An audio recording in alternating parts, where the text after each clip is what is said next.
So it begins.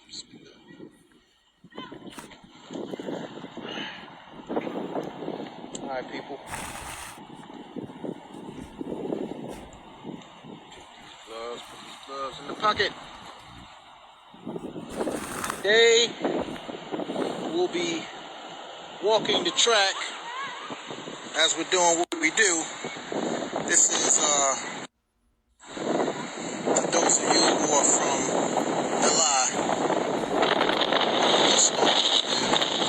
it's windy out here today, man. It's real windy. But I'm gonna go over here and walk this track. Yeah, I rode the baby today.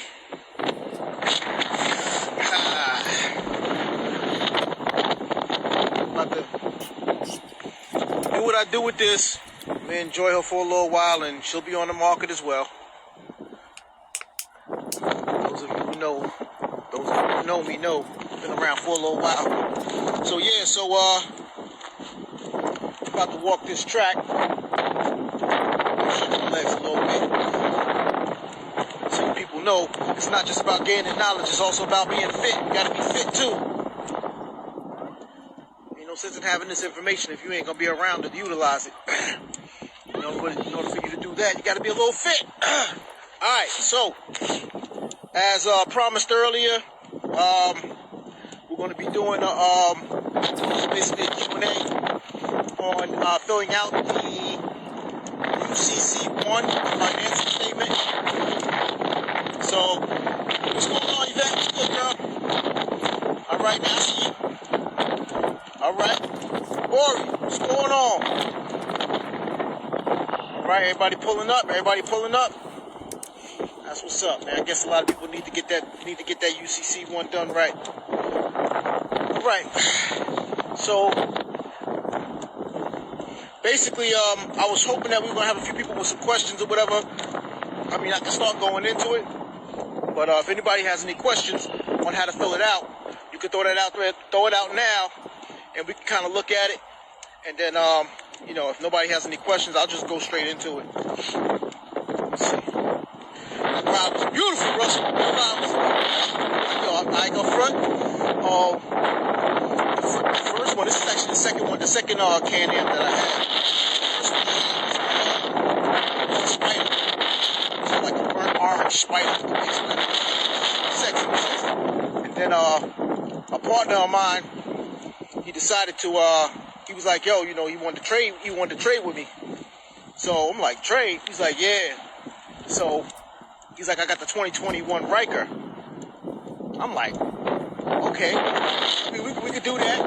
And then trade went through, man. He traded me for Spider. This thing came with like what, 500 miles? Had 500 miles on it. I think it was brand new last year.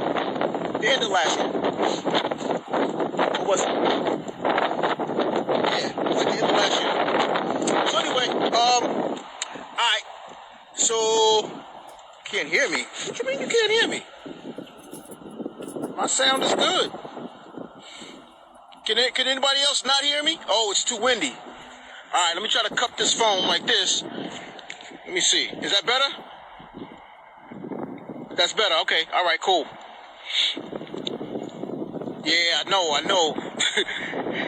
Alright, so what I'm gonna try to well, I was trying to walk the track. You know what I mean? But anyway, I'm gonna do the best I can. I'm gonna try to keep this thing cupped.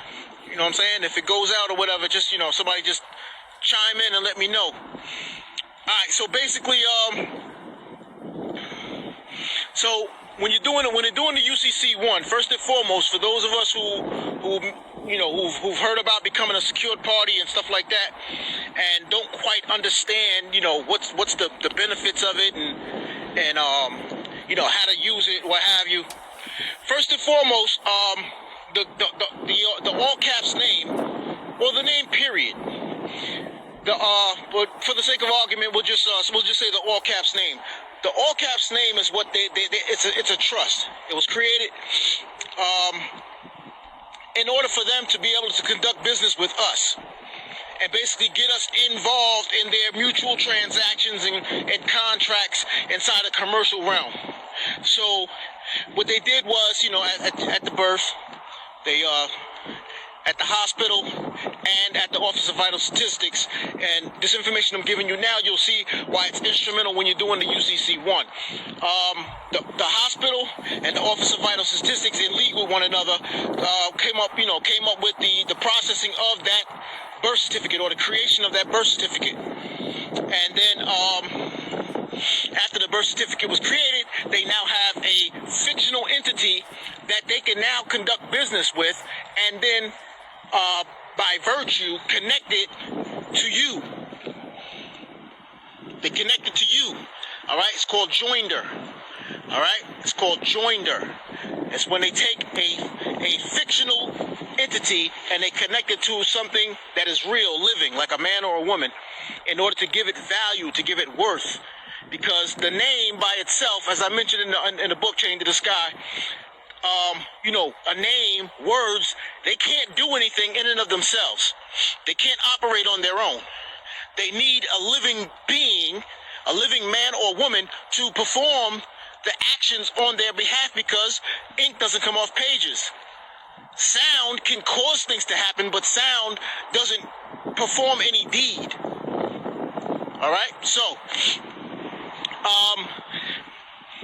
now, when you're dealing with like court cases and stuff like that, or people are trying to utilize that name,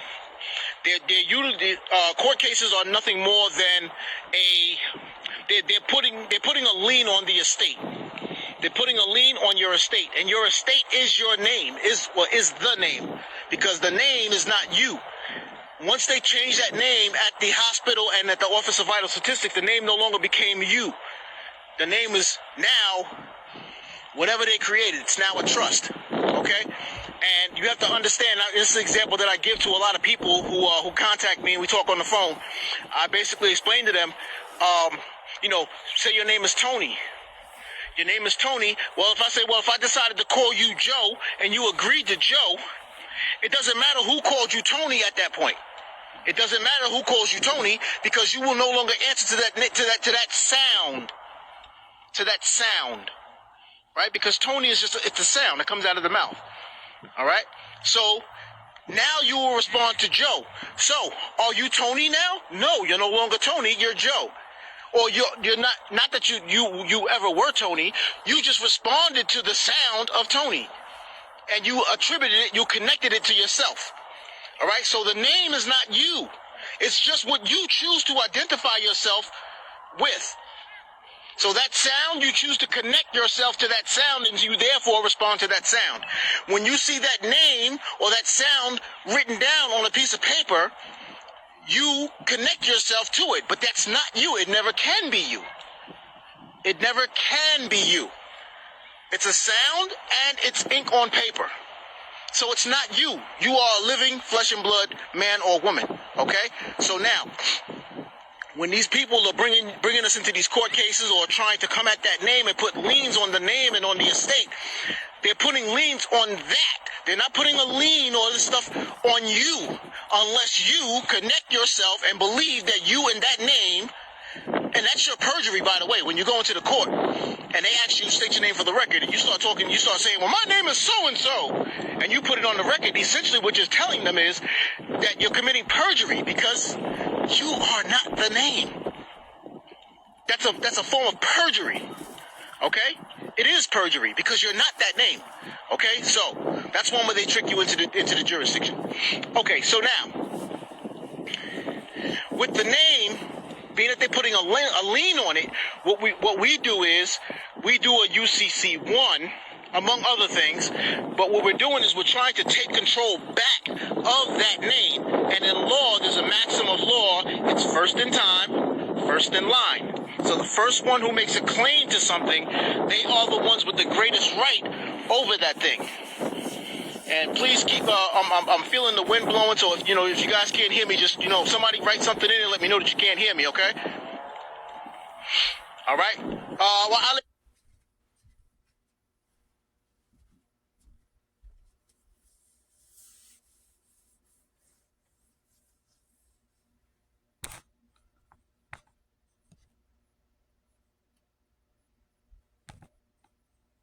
Wa alaikum salam wa rahmatullah. Yeah, so, So you have to understand that. It's a bait and switch, man. All this stuff that's going on, like with the police, with the judges, like even with the police when they come to us, and I mentioned this in the post I put in, I think it was yesterday. You know what I'm saying? Like they play games, they do a bait and switch with us, where the officer comes and he asks you, you know, are you a sovereign citizen? Right now, we all know, or we should know, those of us who are new to this, take this information and put it into your mental Rolodex. Don't let them call you a sovereign citizen. You're not a sovereign citizen. A sovereign is a ruler, a citizen is a subject. You cannot be both at the same time. So it's already a trick question. It's already a trick question. Okay? Now, that's one. Number two, who are the sovereign citizens? Well, the police officers are the sovereign citizens. Any public servant who's trying to change their title from public servant to public authority, which is what they're trying to do now, right? That's what they're saying, right? These are public authorities. Okay, they are the sovereign citizens. Because they are claiming or pretending to be a sovereign, but in all actuality, they're actually a citizen. They're a public servant. You can't be a public authority and you got those jobs, you got those positions. That's why you have to swear the oath to the Constitution, to uphold and defend the Constitution against all enemies, foreign or domestic. Okay, so you want to be clear about that. Don't ever let them call you a sovereign citizen, and don't you ever agree to them calling you a sovereign citizen, and don't you let them call you a sovereign citizen and you don't rebut it. Because their whole system is based upon presumption and rebuttal. And people, if you got a piece of paper, write that down. Their system is based off of presumption and rebuttal. Presumption, they're going to presume that you know what they're doing. They're going to presume that you understand what's going on. They're going to presume that you understand what they're saying. They're going to presume that you want to play the game. And what you have to do is you have to rebut it. If they make a verbal statement, you must rebut it verbally. And please, people, take your anger, take your aggression, and all these little, idiosyncrasies that we might have had before we came into this information, our hatred for law enforcement. You got to take all that stuff and put it to the side, man. This is not the place for that. This is not going to benefit you. You know what I'm saying? Your emotions getting all riled up because you know you're right. That's a problem. Why? Because you could be dead right and still get punched in the face. You could be dead right and still get drug out of your car. You could be dead right and still get shot to death. What was the girl's name? Corinne? Following behind my man, what's my man, Jonah Bay? With his injunction. And I hate to mention my man's name, but, he's putting these injunctions out, telling people that you can do an injunction on your own and all that. Legal theory. You need a judge's signature in order for you to get an injunction. All right, but we're going to go aside from that. But the girl, she ended up dying in front of her kids as a result of that. Going off of somebody's legal theory. Or not doing enough research herself. And in the video, you can see she's all hyped up. It was like two videos. One was her in the car. You know what I'm saying? She getting hyped with the cop. Give me a delegation of authority and, my injunction. And I'm like, wow. This is not going to turn out good for her. It's not going to turn out good. And I hope that people are watching this that are not like, I'm going to follow her. That's not a good example. It's not a good example. So anyway, she ended up getting killed, getting shot right in front of her children. In the next video, not that video. That video, they took her car, I think her mother came and got the kids. You know what I'm saying? And then the next video is the video where she actually, they shot her. They shot that girl and killed her. Based off of legal theory, people. This is why we keep warning people, like, please, man, stop just watching a video or two and not doing the research on what's being spoken of in these videos. Please stop doing that. Seriously. Stop doing that. You are not helping this situation. Matter of fact, anyway, I ain't gonna go into all of that. Okay, so let's get into the UCC-1. So that's the benefit, that's the purpose of the UCC-1. It's to put a lien on the name and the estate before anyone else can put a lien on the name or the estate. And then in addition to that,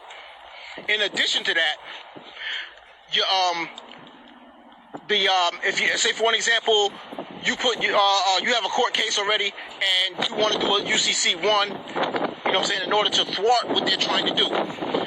Like, it doesn't necessarily, you don't have to have it in place before the court case. You know what I'm saying? You can actually have it in place after the court case. You know what I'm saying?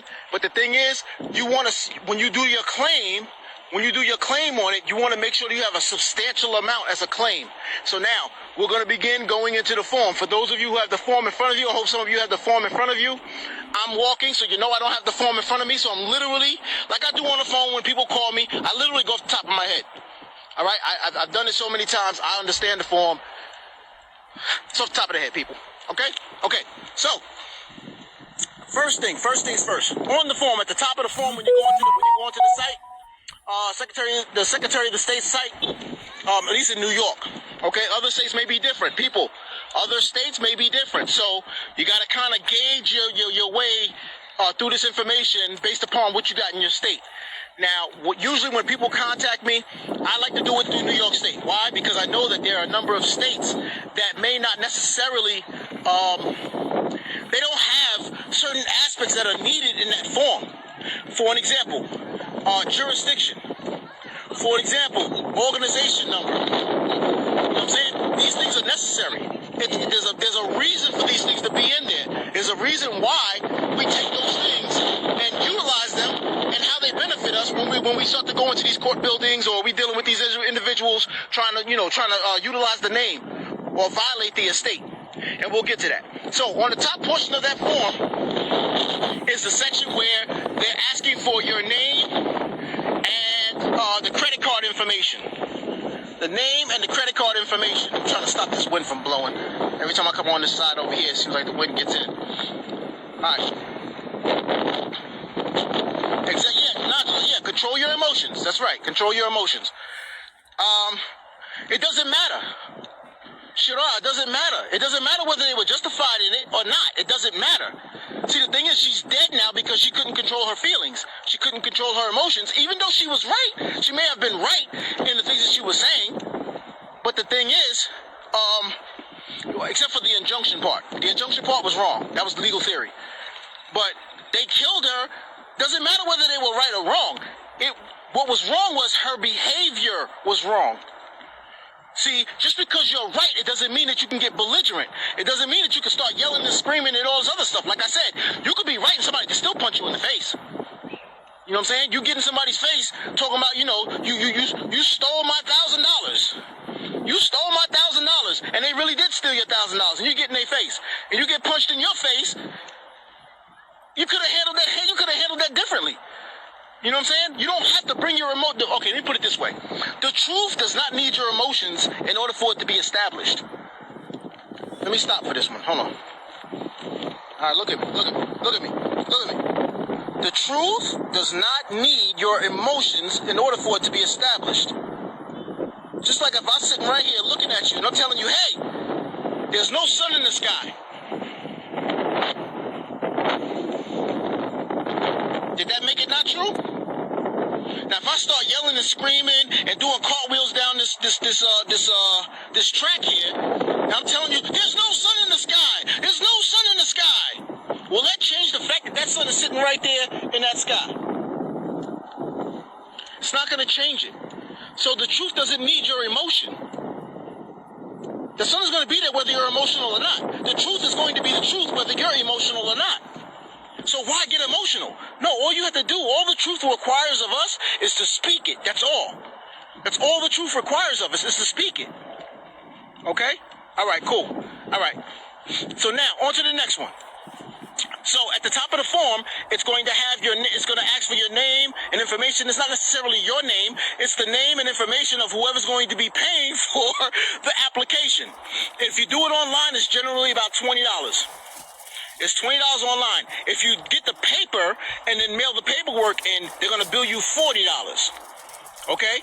So, I don't know, if you got the money to burn, just, what I'm saying, you got an extra 20, you want to say, throw that out there, go ahead and do your thing. Matter of fact, people, it would be nice if some of you guys were to, because this information is for the most part, it's free. It's free. You know what I'm saying? They ain't pimping nobody, but you know what I'm saying? We donate, people. Donate. Seriously. It's good information. Donate. You know what I mean? Do that $, Cash App, $, UMMAAD. All right? I appreciate that. You know what I mean? Show some appreciation. You know what I'm saying? All right. Some people are charging like $500 and better to help you do this, right? And you're not paying for the paperwork. You're paying for it to get done right. But see, here's the problem. A lot of people that are billing people, that's why I chose to do this video. Because a lot of people have been coming to me and asking me to do the process with them or look over their paperwork, and their stuff wasn't right. It just wasn't right. You know what I'm saying? And people took their money and they still did it wrong. And we're going to go over that. I promise you we're going to get through this. I promise you. Okay? All right. So, getting back to the meat of it. So, at the top, name, credit card information. Does your name need to be in all caps or upper lowercase? It does not matter. That is the information for the credit card or for the debit card, whichever card you're going to be using. So they just want their money. That's all. So just make sure that information is in line with, you know, whatever credit card or debit card that you're going to be using so they can get their money. All right? Done. First section. Debtor 1. Debtor 1. Debtor 1 is, it has two choices. You can pick either individual or you could pick organization. Do not pick individual. Do not pick individual. Okay? I'm going to say it again. Do not pick individual. And if you have that UCC-1 and you picked individual, you should go back, cancel that UCC-1, and put in organization. It is an organization. It is a trust. Yeah, it's a trust, okay? So it's an organization, people. All right, now we're going to go further with it. All right, we're going to go further with it, showing you that it is in fact a trust, okay? Listen, I gotta go down there. All right, so we'll deal with that in a minute. So you're going to pick organization, all right? In that section for the debtor, it's going to be the all caps name. In that section for the debtor, it's going to be the all caps name, okay?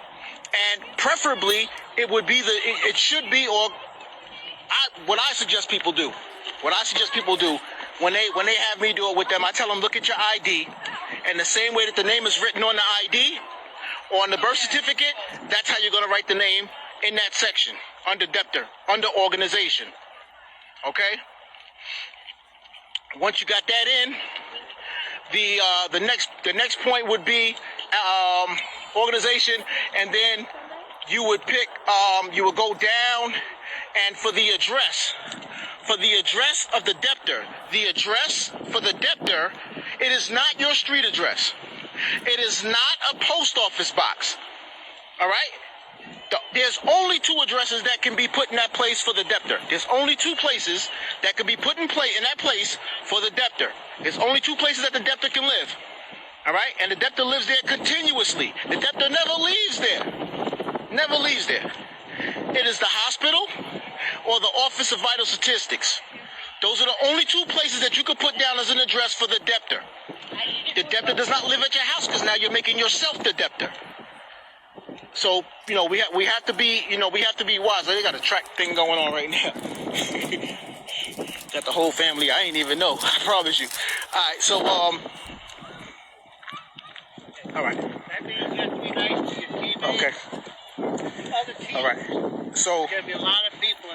So the debtor, I'm trying to let these people do what they do. Okay, so the debtor, there's only two locations where the debtor can be. That is either the Office of Vital Statistics or the hospital that you were born at.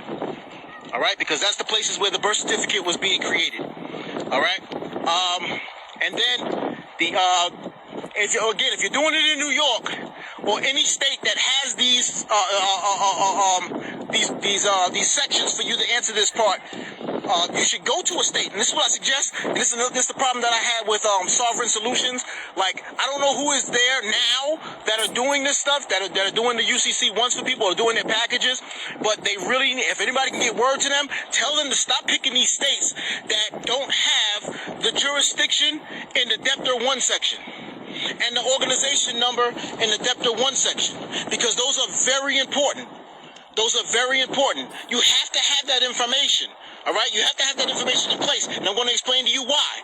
Okay? So now, So when you go down to jurisdiction, which in the New York one, I'm gonna deal with the New York one, people. So you guys, if you're dealing with another state, they may not have it in there, and I suggest you don't use that state. In New York, you go down, it's gonna be in the middle. It's gonna say jurisdiction. A jurisdiction is a place in which law can be enforced. All right, or the right to implement law. Or adjudicate law, okay? So, the Constitution is a jurisdiction. The Treaty of Peace and Friendship is a jurisdiction. Hold on. Okay. The Treaty of Peace and Friendship is a jurisdiction. The UPU treaty, the UPU treaty, that is a jurisdiction. All right? And the manual, the UPU or the UPC manual, the UPC manual, that is the charter for that treaty. So anyway, the Sharia law, that is a jurisdiction. Sharia law is Islamic law. All right? Ecclesiastical, you could put ecclesiastical. Ecclesiastical is just basically religious law all the way across the board. Okay? Ecclesiastical. All right? And we've had individuals who's done that. All right? But you could put Sharia law. You could put, Hebraic law, if you will. I don't know. The Torah, the law of the Torah. However they term their law. You know what I'm saying? But it has to be a jurisdiction. Now, I've had individuals who come to me and they show me their UCC-1s. I'm not going to mention who, I'm not going to mention who did it for them. Sovereign Solutions. They actually put, America as a jurisdiction. America is not a jurisdiction. America is a landmass. It's not a jurisdiction. Okay? All right. So, also, American national. I've heard that. I've not heard it. I've seen it with my own two eyes. Okay? Where they've done that. So, no, that's not a jurisdiction. All right? A jurisdiction is a place in which there's laws in place and the where the laws can be it's the laws that afford the people who are under those laws the right to be adjudicated under those laws. So again, Sharia law, ecclesiastical law, which would be biblical law, or Torah, or Hebraic law, or the Treaty of Peace and Friendship, the UPU treaty, any treaty, because the what's the name, what's the word? I just said it a little while ago. Anyway, the UPC, the UPC manual, it's the trust indenture. That's what it is. It's the indenture. And the indenture is the laws that will govern that particular treaty or that particular government or whatever the situation be, or that trust. Okay, so some people will take their, when they create a trust, they'll create their indenture. They'll use their indenture as the laws, okay, or as the jurisdiction, and you can do that as long as as long as your trust has been recognized. Okay, all right, cool. So now going on, so that's the jurisdiction. All right, don't put nothing bizarre in there, people. We gave you enough examples right there for you to know what to put in there. All right, so it's going to ask you for organization number. It's going to be all the way to the right. And again, I'm coming from the New York application. Okay, so it's going to be all the way to the right at the end, and it's going to say organization number. The organization number is your social security number without the dashes. Okay. The organization number is your social security number without the dashes. Okay? Now, going all the way back to the left on that form, for those of you who have the form in your hands, going all the way back to the left, it's going to ask what type of organization it is. And what type of organization is it, people? Please, people, put your comments up in there. We're going to make this thing interactive. What kind of organization is your all capital name?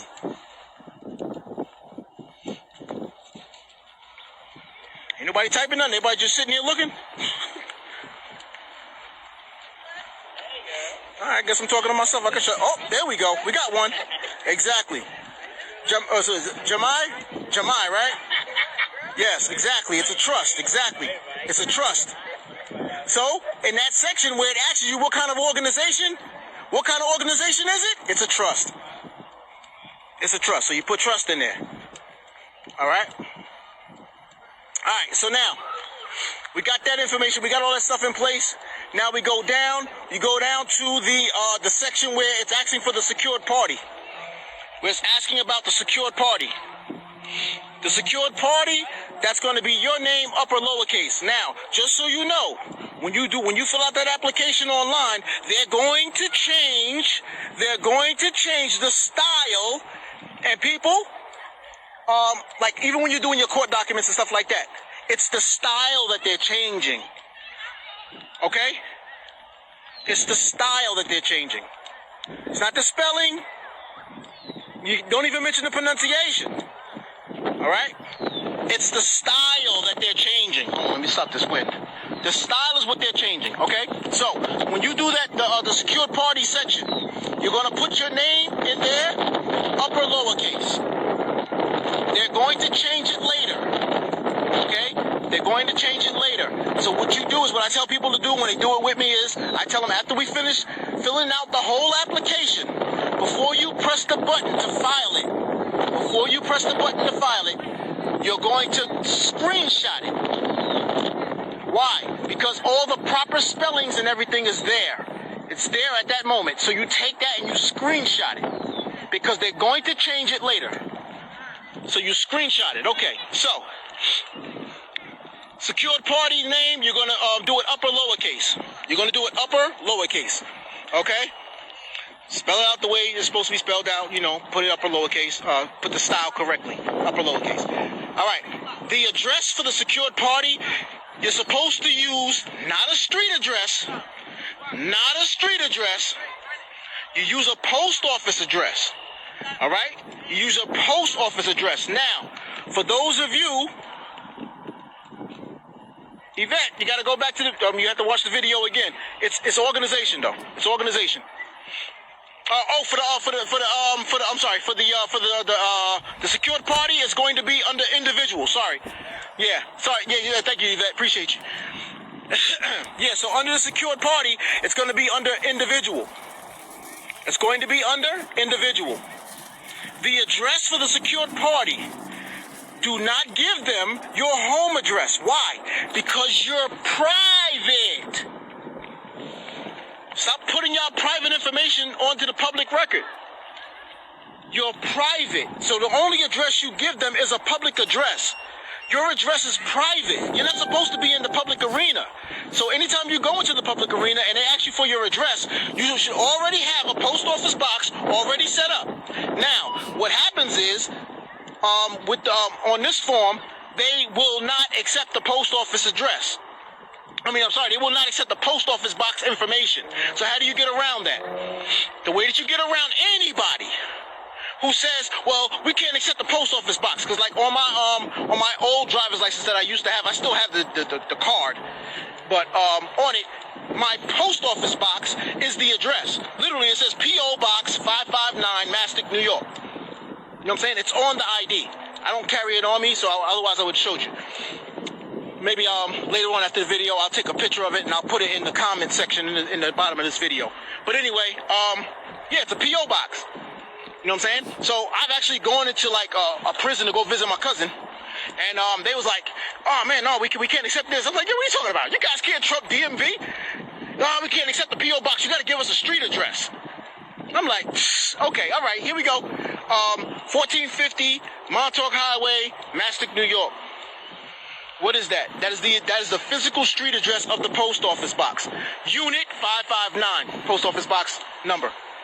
That's how you do it. You give the street address of the post office, and then you give them the post office box as the unit number, or the you can put apartment number. You can put whatever you want. You know what I'm saying? But I usually put unit 559, and that's how you get around that. All right. No, don't do individual for the debtor. Najla, don't do individual for the debtor. For the secured party is an individual. The secured party is an individual. The debtor is an organization. Okay? So I'm just going to clarify that one more time. Secured party is an individual. The debtor is an organization. Okay? All right. So the address for the secured party. Bam, there are no other secured parties. That's done with that, and then we go down to the collateral box, and this is where we have the most fun, people. This is where the most mistakes are made. Okay, this is where the most mistakes are made, and I mentioned this in a number of other videos, and I'll just, obviously I'm going to mention it again because we're dealing with this. Okay, all right. Thank you, Kim. Thank you. Yeah, Jamal, I got you. This video is going to be saved, all right? This video is going to be saved, so you ain't got to worry about that. They about to start racing. Okay. So I'm gonna go over into the grass a little bit. They got the track locked down. So okay, so yeah, so the videos get saved, Jamal. The videos get saved. All right, so here we go. Collateral box. Oh my gosh, people. Here's the fun part, I promise you. Okay, so now, in the collateral box it operates just like, say for an example, you go to a pawn shop. The collateral box is a pawn shop, okay? Collateral box is the pawn shop.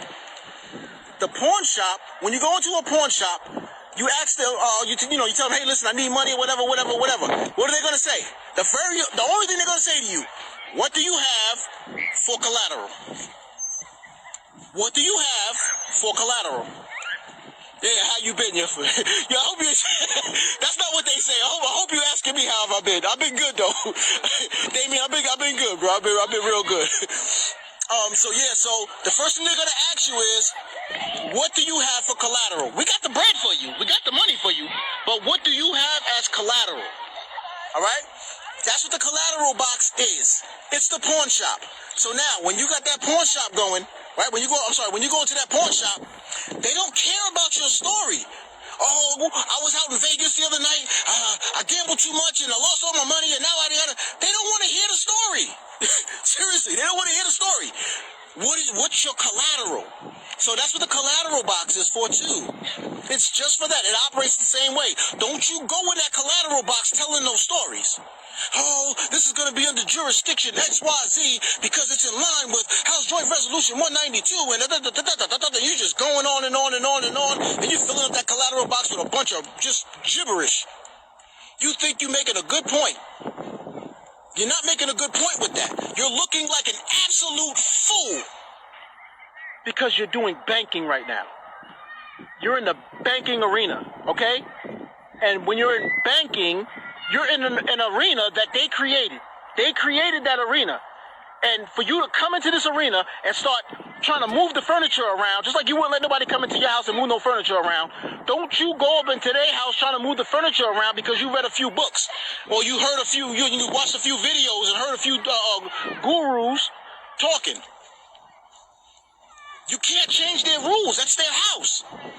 So when you go in there, you have to operate like you're a banker. If you're expecting to get the same kind of results, you have to operate like them. It's their house. Okay? And for those of you, I don't have to follow their rules. I'm a sovereign and okay, well, listen, this is not the video for you. See you later, buddy. This ain't the place for you. See ya. And those are the people that you see that don't get results. Those are the people that you see complaining and crying, talking about the processes don't work. Because they don't want to hear nothing. They want to do it their way. So let them go their way. See you later. Hold on, let me get this wind out. I gotta go back. This wind is crazy over here. Alright, so do what the bankers do, okay? Just put the collateral in the box. First thing you put in there, all assets. All assets. That's the first thing you put down. Second thing you put down, birth certificate, pound sign, full colon, which is the dot, the two dots, the one above the other, full colon. And then you put the number for the birth certificate. You do the same thing for the, do not put the social security number in that box. Do not put your social security number, let me say it right. Do not put the Social Security Administration's number in that box. Don't put the Social Security Administration's number in that box. That is not your property. If you did not do a full, all-out administrative process on them all the way up to and including default, then you cannot put that number in there. You're putting a lien on that number. Just like when you go to put a lien on a judge or a police officer or a prosecutor or anybody that you're putting a lien on. A bank is putting a lien on your car. There's one of two things that they need. They need to either have real quick, sidebar. Dollar sign. UMMAAD, 2 M's, 2 A's, D. All right, I appreciate that. All right, so anyway, going on. You go to the car dealership, they put a contract in front of you. Inside of the contract, this is some additional information. Anyway, inside the contract, they put inside the contract that you agree to give the bank, whatever bank it is, a security interest in the vehicle, or when you're doing a mortgage, and it's in the contract. All you do is read the contract. It's right there.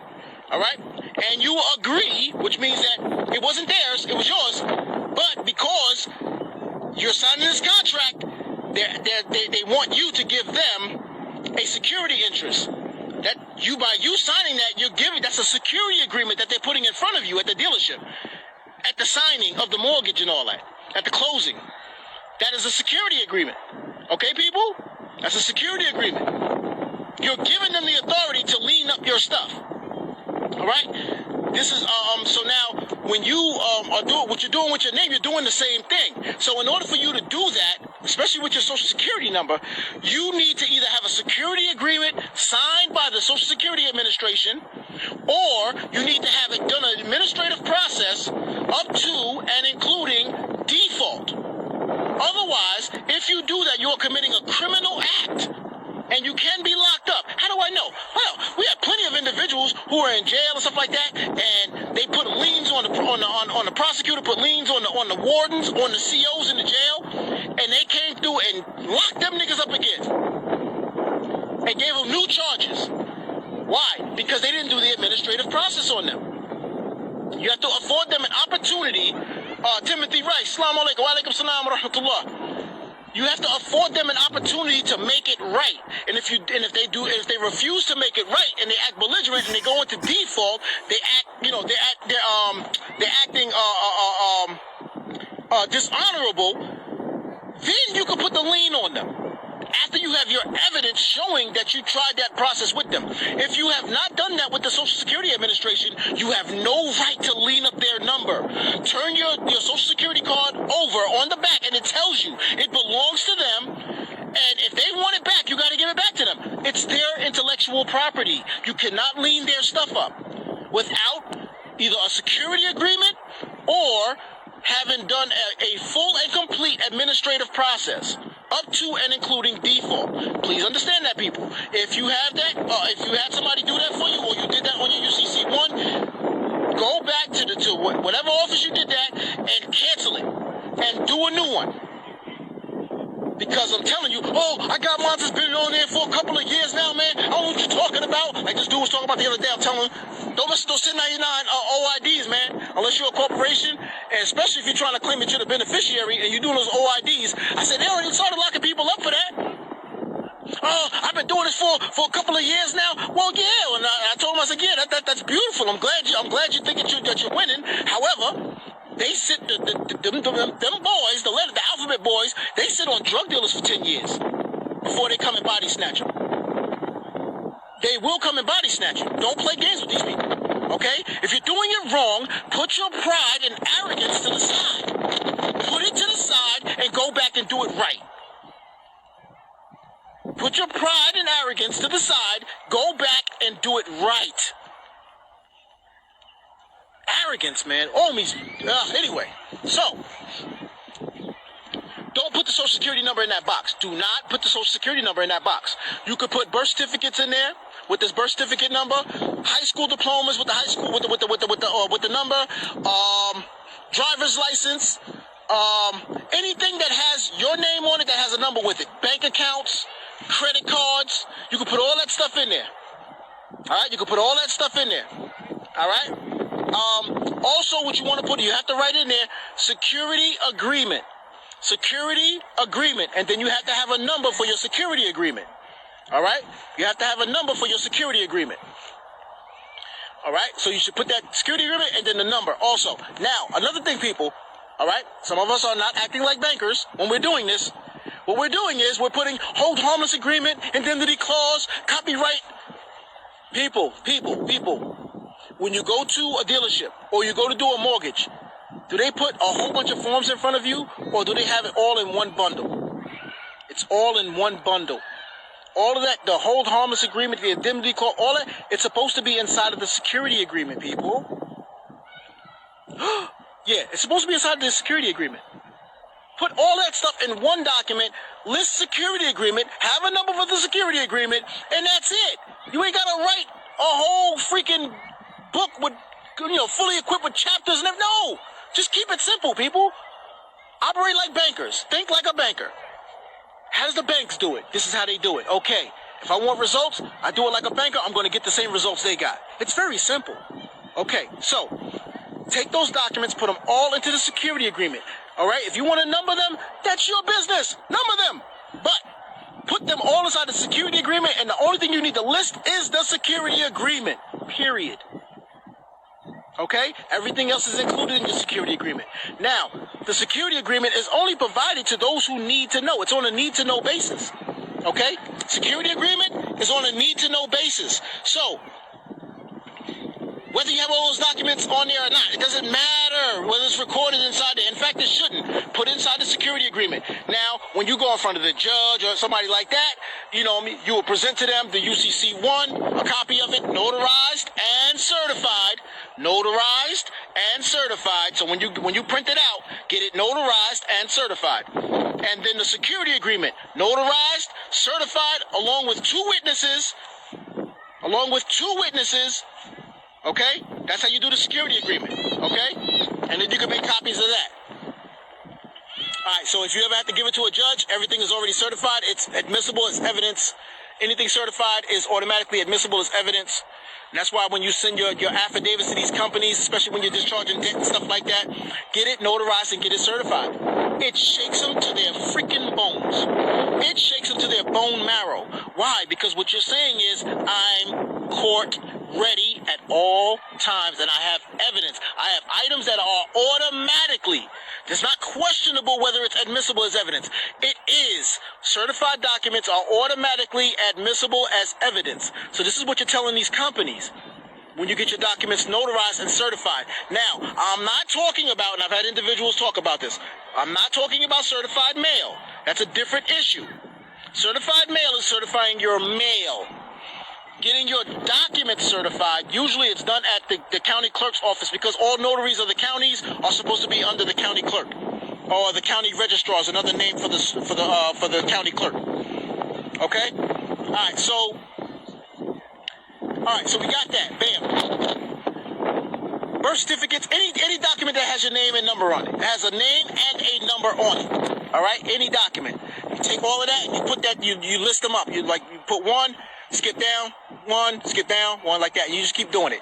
Then if you want to put your children on there, you can put their birth certificates and their birth certificate numbers. Do not put their social security cards. Do not put their social security numbers in there. Your parents, if they're not secured parties, you can put them in there as well, if you know how to address these issues on their behalf. Okay? If you know how to, then you put them on there. All right? If you do not, then it's probably not a good idea for you to do that.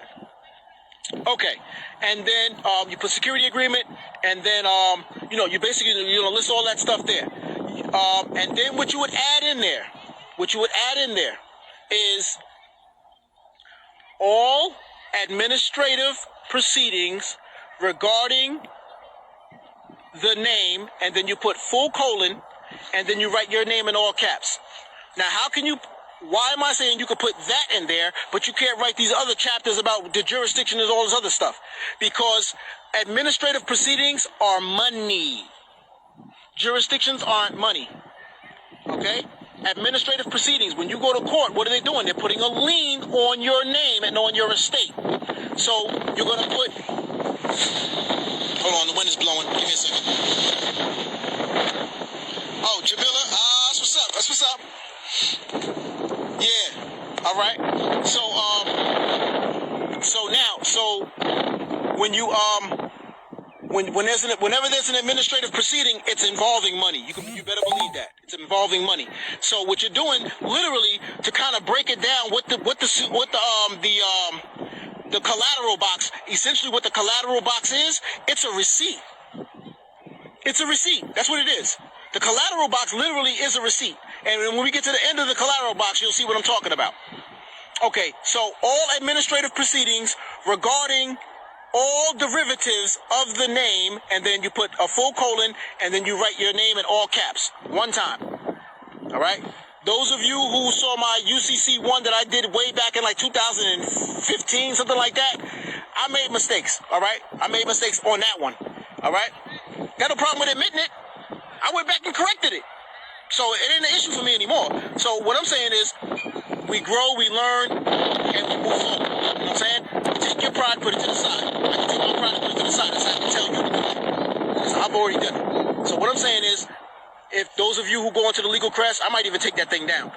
Those of you go into the legal crest and see that post, you know what I'm saying, where I put my name in a whole bunch of different ways and all that, that was misinformation that I got from somebody else, and I did it, and it was some nonsense. I took, you know, I've been canceled that one out. Anyway, so, after you got everything lined up and you got the bank accounts and all that stuff there lined up, the bank account, routing numbers and all that, then after that, you got everything done. The last thing, at the very bottom of the thing, at the very bottom, nothing goes below this. You're going to write value. You're going to write the word value. Then you're going to put a dollar sign. I'm sorry, the value, full colon, the two dots, and then dollar sign, and then you're going to pick a number. And you're going to pick a healthy number. You're going to pick a healthy number. And I've done this with individuals. I've seen individuals, they stuff, oh, they put 100 million, 500 million. And I'm laughing like these niggas are still thinking like slaves, man. Do you understand what the kind of numbers these people see on a daily basis? On a daily basis. They are seeing billions of dollars, trillions of dollars a day. Remember, banks get leaned by other banks. Corporations that make $1 million a day, $1 million a day, 500 days, just 500 days. They already got your 500 million in their pocket. Easy. Okay, people? Stop thinking like slaves. All right? 500 million is really big. It's a lot of money for a slave. All right? You got to think like a creditor. You got to think like a sovereign. One of your children, and this is a good one, this is an example I give a lot of people. One of your children, if I came to you and gave you 500 million and said, yo, I want to take that baby's life right there. I want to knock their head right off. I want to kill that baby right in front of you. Here's 500 million. And I know you ain't going to be like, oh yeah, sure. Hey, knock his little head off. I only like the little nigga. No, you're not going to give up one of your babies for 500 million. You wouldn't give up your own life for 500 million. Okay, people? So, rethink your numbers. Okay, mine, 900 billion. 900 billion. That's how much my estate is worth. That's what it's worth to me. That's a secured party. It's worth that. That's just worth.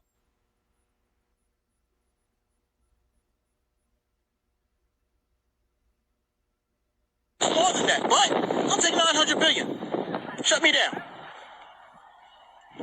A sample of what? Of the use? No, that's why I'm doing this video right now. So you're supposed to have the paper in your hand, and you write down your take your notes, or you can just, the video's going to be up. It's gonna be saved and all that, so you can always go back to the video and recap. All right, so so you're going to pick a big number. Like I said, I picked 900 billion.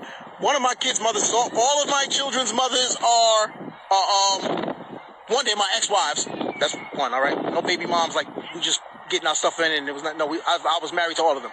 Anyway, they were all secured, all of them are secured parties. All of them.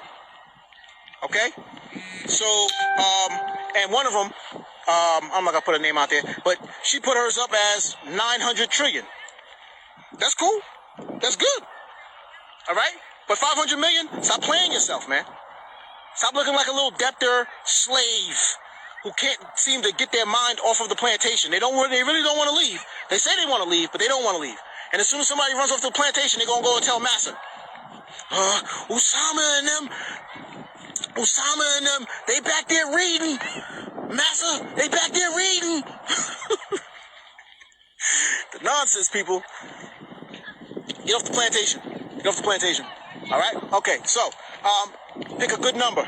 After you've done that, you're going to go down. It's going to be, you're going to pick, they're going to give you a couple of examples. It's Bailey, Baylor. That's what you're going to click on, Bailey, Baylor. You're going to click, under that, you're going to click trust. You're going to click trust. And then under that, you're going to click all the way to the right. Bailey, Baylor is going to be all the way to the right. Trust is going to be all the way to the left. And non-UCC filing. Non-UCC filing. Non-UCC filing. Why? Because it's a private contract. It's a private contract. It's on a need-to-know basis.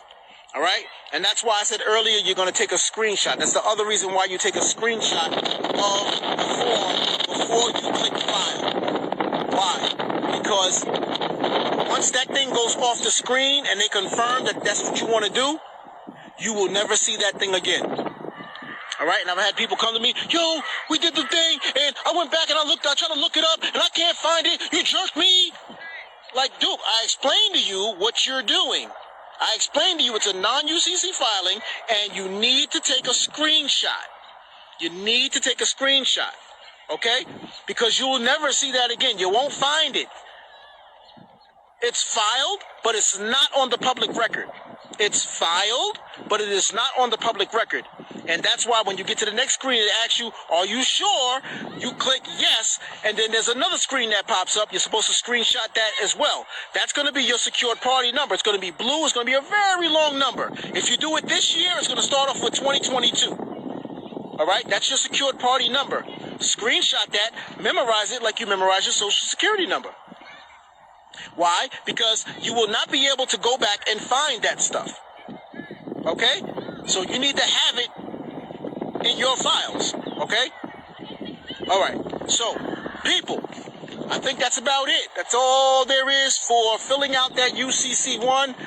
We might do another video on the security agreement. The one I have is about 17 pages. It's a lot.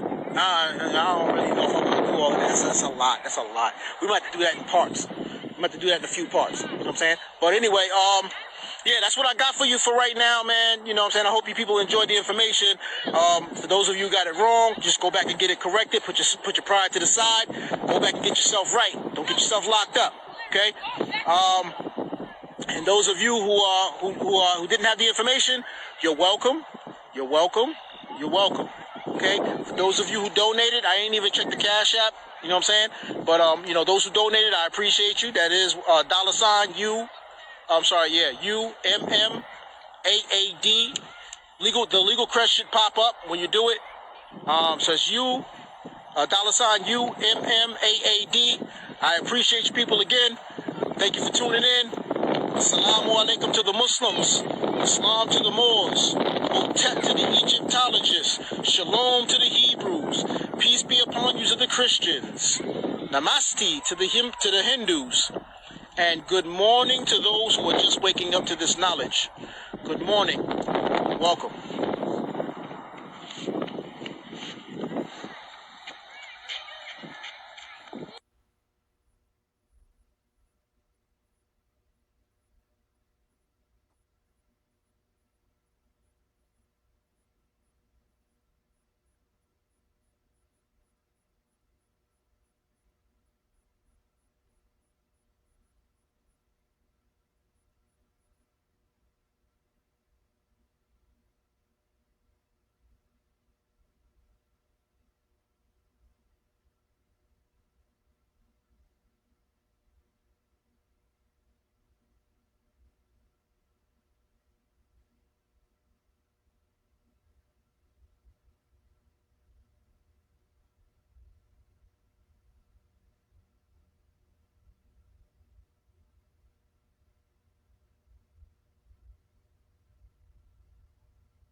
So it begins.